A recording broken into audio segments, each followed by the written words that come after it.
আসসালামু আলাইকুম। ঘরে বাইরে ব্লগ ইউটিউব চ্যানেল এবং ফেসবুক পেজ থেকে সকল দর্শক শুভনুদ্দেয়ী সবাইকে জানাচ্ছি আন্তরিক অভিনন্দন ও শুভেচ্ছা। তো দর্শক মণ্ডলী, এই মুহূর্তে আছে আমি 46তম জাতীয় বিজ্ঞান সপ্তাহ বিজ্ঞান মেলা। তো আমি আছি এই মুহূর্তে Nawabganj pilot girls school and কলেজের মাঠ প্রাঙ্গণে। তো এখানে হচ্ছে আন্তঃস্কুল অর্থাৎ নবাবগঞ্জ উপজেলা পর্যায়ে যে সকল স্কুল রয়েছে, স্কুল এবং কলেজ রয়েছে, এই সকল প্রতিষ্ঠানদের অংশগ্রহণে বিজ্ঞান মেলা অনুষ্ঠিত হচ্ছে। তো সেই বিজ্ঞান মেলার স্টলগুলো আমরা ঘুরে দেখব এবং মূল্যায়ন কার্যক্রম দেখব। সাথেই থাকবেন। অংশ রয়েছে পানির ট্যাঙ্কার, সামনে আইআর সেন্সর এবং ভিতরে রয়েছে আরডিনো উনো, যেটা আমাদের প্রোগ্রামিংটিকে সেভ করে রেখেছে। এই রোবট এবং আগুনটা যখন নিভে যাবে ও পুনরায় আবার চলা শুরু করবে এবং আবার যখন আগুন দেখবে তার সামনে থেমে যাবে এবং পানি দিয়ে সে আগুনটাকে নিভে, মানে মানুষ লাগবে না। ব্যবহার করতেছি। এখানে ব্যবহার করা যে এখানে যে পুষ্টি উপাদানগুলো রয়েছে, এখানে পুষ্টি উপাদানগুলো সরবরাহ হবে এবং এটা হচ্ছে এই গাছ হচ্ছে তার শিকড়ের সাহায্যে তার যে সরবরাহকৃত আর কি যে পুষ্টিগুণগুলো বা গাড়ির কালো ধোঁয়া, এই কালো ধোঁয়াটাকে আমরা বিশুদ্ধকরণের মাধ্যমে বিশুদ্ধ বায়ুতে পরিণত করতে পারি।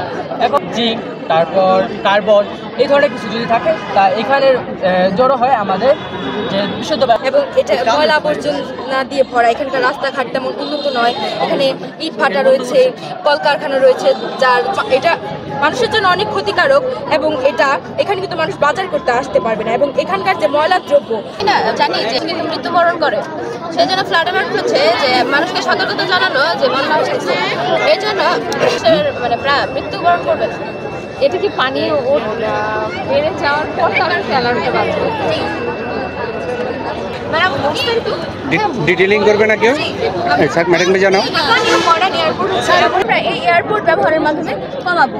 তো আমরা এখানে আরও একটি সুবিধা রেখেছি, যেটা হচ্ছে এটা কমানোর জন্য এবং মানুষের সময় যাতে বাঁচে, তাই আমরা একটি অ্যাপ ব্যবহার করব, যে অ্যাপের মাধ্যমে আমরা এইসব কাজ সম্পূর্ণ করতে পারি। যে দেশগুলো রয়েছে আমেরিকা, কানাডা, মেক্সিকো, এগুলোর সাথে আমরা তালমিল একটা প্রশ্ন, এটা হচ্ছে কলকারখানার কালো ধোঁয়া থেকে মূলত জ্বালানি উৎপাদন অর্থাৎ মিথেন গ্যাস উৎপাদন করার চেষ্টা করা হচ্ছে।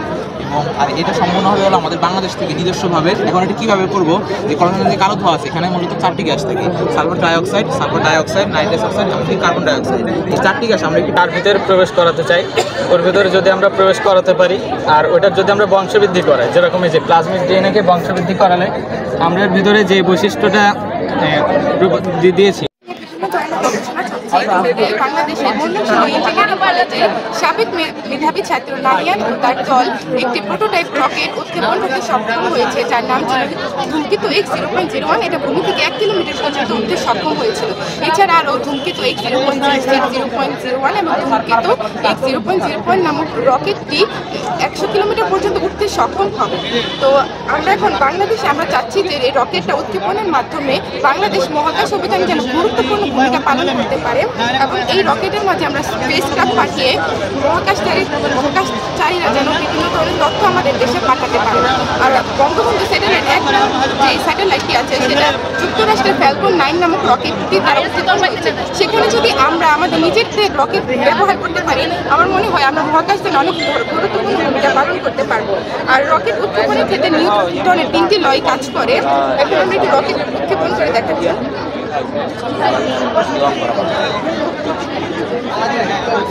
নিউটনের ফার্স্ট ল বলে যে বল প্রয়োগ না করলে স্থির বস্তু স্থির থাকবে এবং সমবেগে চলতে বস্তু সমবেগে চলতে থাকবে। যখন বল প্রয়োগ না করা হয় তখন রকেটটি স্থির থাকে এবং বল প্রয়োগ করা হলেই সমবেগে চলতে থাকবে। আর নিউটনের থার্ড ল থেকে আমরা জানি যে প্রত্যেক বলেরই সমান বিপরীত প্রতিক্রিয়া আছে। তো এই রকেটটি থেকে যখন তরল ইঞ্জিন নির্গত হয় তখন একটি ক্রিয়া কাজ করে এবং তার বিপরীতে প্রতিক্রিয়া বল কাজ করে, যা রকেটটিকে উপরের দিকে উঠতে সাহায্য করে।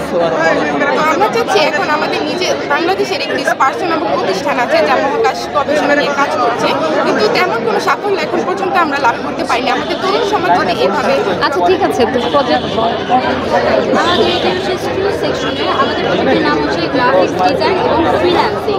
আমরা এখানে তুলে ধরেছি কীভাবে গ্রাফিক্স ডিজাইন ব্যবহার করে ফ্রিল্যান্সিংয়ের মাধ্যমে আমরা ঘরে বসে টাকা আয় করতে পারি। তো এখানে আমি যদি বলি গ্রাফিক্স ডিজাইন কি, গ্রাফিক্স ডিজাইন হচ্ছে মানে তোমাদের প্রজেক্টে একটু বর্ণনা করো, মানে থিওরিটিক্যাল বিষয় না গিয়ে আসলে প্রজেক্টের প্রজেক্টে বর্ণনা করি। তো গ্রাফিক্স ডিজাইন হচ্ছে মানুষের চিন্তা ভাবনা বা সৃজনশীলতাকে বাস্তব রূপ দেওয়া। এখানে আমরা গ্রাফিক্স ডিজাইনের দুইটি বিষয়কে তুলে ধরেছি, একটি হচ্ছে অ্যাডোবি ফটোশপ আর একটি হচ্ছে অ্যাডোবি ইলাস্ট্রেশন। আমরা দেখাবো কীভাবে অ্যাডোবি ফটোশপ এবং অ্যাডোবি ইলাস্ট্রেশন ব্যবহার করে আমরা লগো তৈরি করতে পারি, ব্যানার মেক করতে পারি, তারপর আমরা বিভিন্ন ধরনের পোস্টার তৈরি করতে পারি, সেটা আমরা দেখাবো। তাছাড়া ফটো এডিটিংও দেখানো যাবে, রিটাচ, এগুলো আমরা অ্যাডোবি ইলাস্ট্রেটর ইউজ করে এখানে ব্যানার মেক করেছি। বিভিন্ন ব্যানার থাকে না, যেমন আমাদের পিছনের ব্যানার্সগুলো অ্যাডোবি ইলাস্ট্রেটরের মাধ্যমে ব্যবহার করে বানানো হয়েছে। এখানে যেমন একটা ব্যানার বানিয়েছি, তার সাথে এখানে লোগো বা বিজনেস কার্ড বা ইনভাইটেশন কার্ড যেগুলো থাকে কোম্পানির বিষয় যেটা হচ্ছে যে এটা তো অলরেডি একটা সফটওয়্যার দিয়ে তোমরা কাজ করছো, হ্যাঁ, কিন্তু একটা মানে স্বতন্ত্র একটা প্রজেক্ট সাবমিট করার কিছু